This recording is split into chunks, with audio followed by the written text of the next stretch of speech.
நல்ல நாடு எங்கள் பாரத நாடு. மோனத்திலே பரமோனத்திலே ஞானத்திலே உயர் மானத்திலே அன்னதானத்திலே அமுதாக நிறைந்த கவிதையிலே உயர்ந்த நாடு எங்கள் பாரத நாடு. நம்முடைய தாய் திருநாட்டின் சுதந்திர தின நன்னாளிலே உங்களை எல்லாம் சந்திப்பதில் பெரும் மகிழ்ச்சி கொள்கின்றேன்.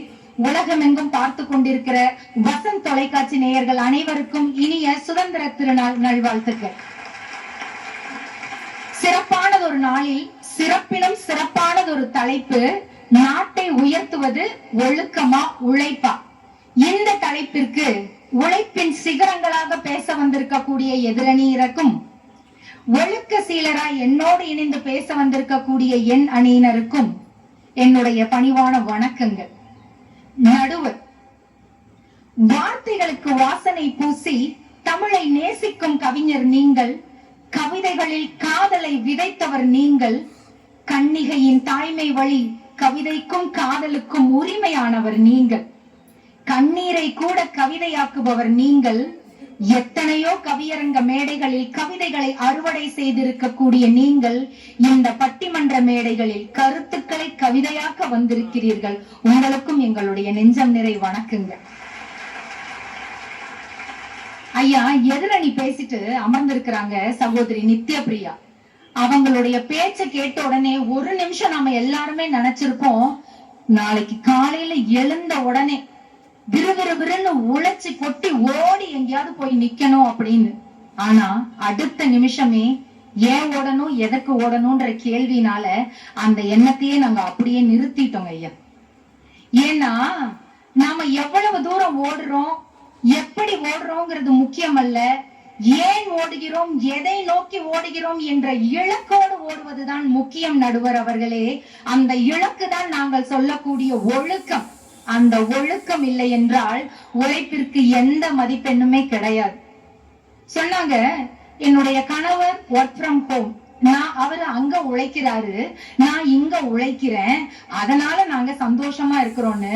உண்மையில் உங்கள் கணவர் அங்கு ஒழுக்கமாக குடும்பத்தை பார்த்துக் கொள்வார் என்ற நம்பிக்கையில் இங்கு நீங்களும் எத்தனை மணி நேரம் ஆனாலும் இரவு பட்டிமன்றத்தில் இத்தனை உற்சாகமாக பேசிக் கொண்டிருக்கக்கூடிய உங்களினுடைய ஒழுக்கம் குறித்து உங்களுடைய கணவருக்கு இருக்கக்கூடிய நம்பிக்கையும் தான் உங்களுடைய குடும்ப வாழ்க்கை இன்று வரை சிறப்பாக செல்வதற்கு காரணமே.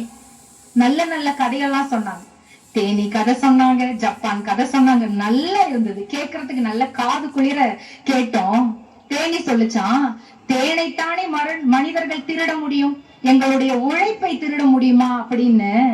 அதே தேனி தான் உழைப்பின் மூலம் எடுக்கக்கூடிய தேனை ஒழுக்கமாக கொண்டு வந்து கூண்டுல சேர்த்தாதான் அது தேன் கூடு. எடுக்கிறதையெல்லாம் தானே ஏமாத்தி சாப்பிட்டா அந்த கூடு வெறும் கூடு, அதுல எங்க இருக்கும் தேன் கூடு? அரசியல் தெரியாதுமா? பாருங்க நடுவர்களே, அந்த ஒழுக்கம் தெரிஞ்சிருக்கு பாத்தீங்களா? அரசியல் வேண்டாம் நமக்கு, அந்த ஒழுக்கம் இருக்கு பாத்தீங்களா? ஏன்னா இன்றைய தலைவர்கள் எந்த ஆட்சி மாறினாலும் சரி, கையில தூக்கி நிற்கிறது யாரு? காமராஜரினுடைய ஆட்சியை நாங்க கொண்டு வரோம் அப்படின்னு. ஏன் நாம காமராஜரை சுட்டி காட்டுறோம்?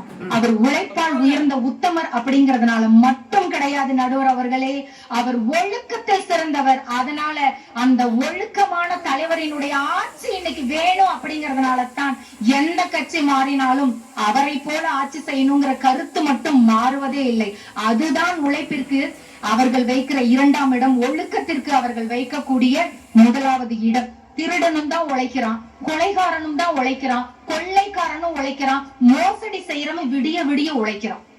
அந்த உழைப்பை எல்லாம் உழைப்புங்கிற பட்டியலில் நம்ம வெப்பமா?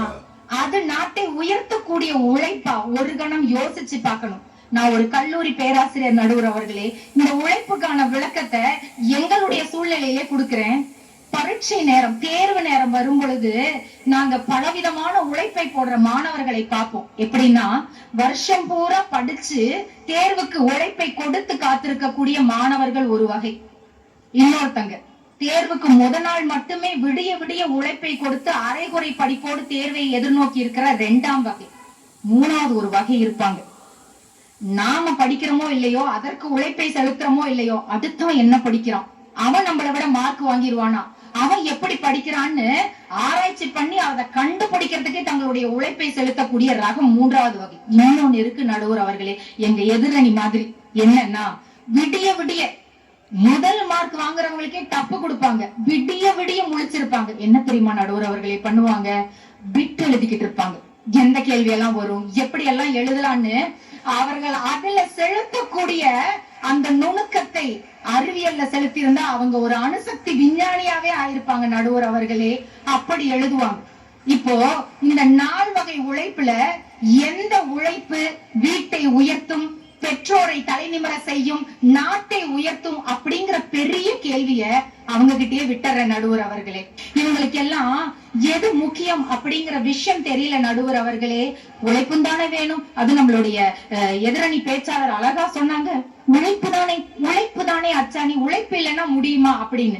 இவங்கள மாதிரிதான் 2 சீடர்கள் தன்னுடைய குரு கிட்ட போய் கேட்டாங்களாம், குருவே, நன்மையும் கடவுள் தான் கொடுத்தாரு, தீமையும் கடவுள் தான் கொடுத்தாரு, 2ஐயும் ஏன் இந்த பாரபட்சமா பாக்குறீங்க, 2ஐயும் சமமா பார்க்க வேண்டியது தானே அப்படின்னு.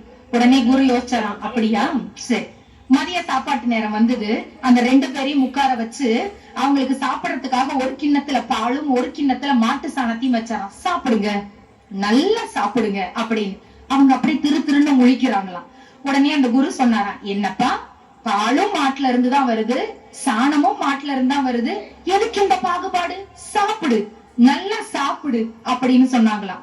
உடனே அவங்க அமைதியா இருக்கும் பொழுது குரு சொன்னாரா, தெரியுதா, இதுல பாலை குடிச்சா உடம்பு உறுதியாகும், இந்த சாணத்தை மண்ணில் புதைத்தால் அது பூமிக்கு உரமாகும், எதை எப்படி பயன்படுத்துகிறோம் என்பதில் தான் இருக்கிறது மனிதனுடைய அறிவு. ஆக உழைப்பு முக்கியம்தான். நாங்கள் உழைப்புக்கு எதிரானவர்கள் அல்ல. உழைப்பை மதிக்கிறோம், ஒழுக்கத்தை வணங்குகிறோம் நடுவர் அவர்களே. இறுதியாக இதை மட்டும் சொல்லி நிறைவு செய்கிறேன்.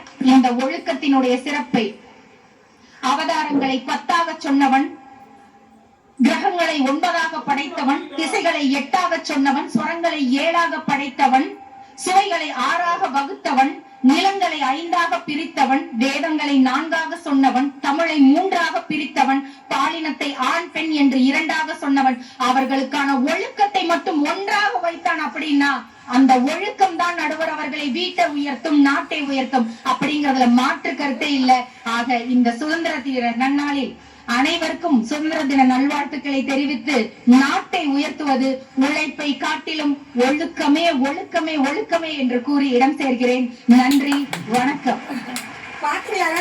பிறந்தவர்கள் எல்லாம் மனிதர்கள். அற்புதமான ஒரு வார்த்தை, ஆளுமை, உண்மை. பிறந்துட்டாவே மனுஷன்லாம் கிடையாது. அது எப்படி வாழணும்னு ஒரு முறை இருக்கு இல்லையா, ஒரு அற சார்ந்த ஒரு முறை, சமூகம் சார்ந்த ஒரு முறை. அப்படி இருப்பவர்கள் மட்டும்தான் இங்கே மனிதர்களாக ஏற்றுக்கொள்ளப்படுகிறார்கள் என்ற வாதம். தேனீக்கள் ஒழுக்கமாக தான் சேகரித்த தேனை தானே அருந்தி விடாமல் ஒரு இடத்தில் சேர்க்க வேண்டும் என்ற ஒழுக்கம் தான் மனிதன் திருடுவதற்கான ஒரு பொருளாக அங்கே கிடைத்தது. அங்கே ஒழுக்கம்தான் சேகரிக்க கற்றுக் கொடுத்தது என்பதையும் அழகா சொல்லியிருக்கிறார். ஒருத்தர் பேசும்போது நமக்கு அதுதான் உண்மையா, உண்மை அவங்கள மாதிரிதான் நானும் குழம்பி போயிருக்கிறேன், என்ன நடக்குன்னு பார்ப்போம். ஆனால் இதெல்லாம் இல்ல, உழைப்புதான் இங்கே ஒரு நாட்டை உயர்த்த போகிறது. உழைப்பு வேண்டுமானால் தனி மனிதர்களை உயர்த்தலாம், ஆனால் நாட்டுக்கு எல்லோரும் சேர்ந்து உழைச்சாதான் உயர்த்த முடியுங்கிற ஒரு சிந்தனையோடு இருவர் வந்திருக்கிறார்கள். அதுல